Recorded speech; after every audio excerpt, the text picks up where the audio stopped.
What's up, Clapper fam? Brand Broken. Back this morning, kind of going through my daily stuff. And I saw one of my morning podcasts going through stuff and flipping through YouTube and all that good shit. And I came across one of those fuck around and find out posts. And it reminded me of something. Back from the Holocaust, there's a guy, Martin Niemöller. I'm probably butchering his name. But this is from the Holocaust Memorial Day Trust. And he wrote this. It's called First They Came. First they came for the communist, and I did not speak out because I was not a communist.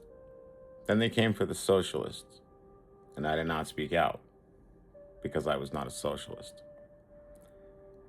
Then they came for the Jews, and I didn't speak up because I wasn't a Jew. Then they came for me, and there was no one left to speak. MAGA, I want you to think about that. I really do.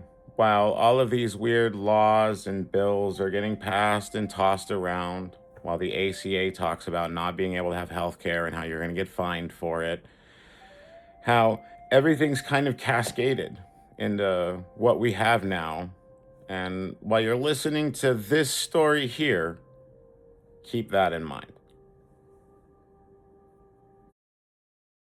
On this love story edition of FAFO. And this love story is brought to you by Dan Buckingham and Julie. Dan Buckingham says within months he had fallen in love with Julie, who came to the U.S. from Brazil in 2017 on a student visa and eventually transferred to a tourist visa. She did end up overstaying her visa, and that happened to be right around the time that we met.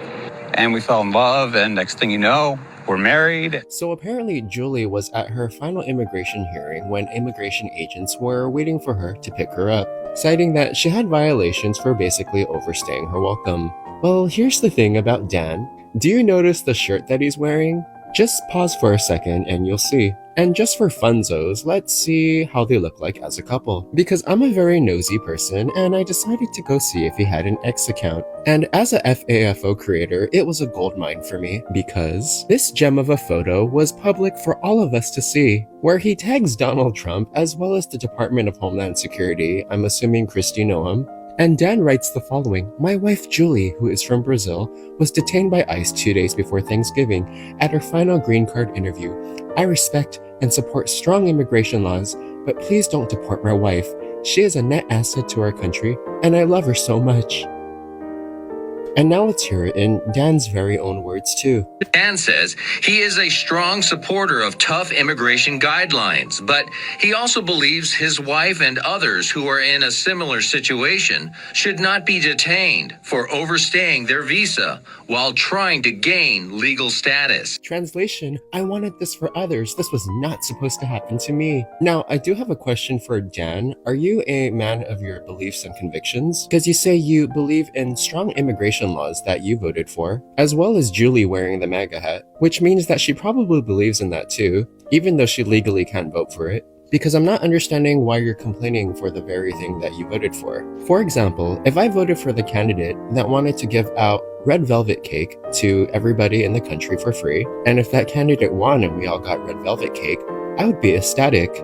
You voted for tough immigration laws and you got a tough immigration ruling of your very own. You should be totally ecstatic and happy about that. And while I am genuinely happy for your marriage, there's that line that goes till death do us part. Well, in this case, you got till immigration laws do us part. But in conclusion, all I have to say is, have the day that you voted for. Bye.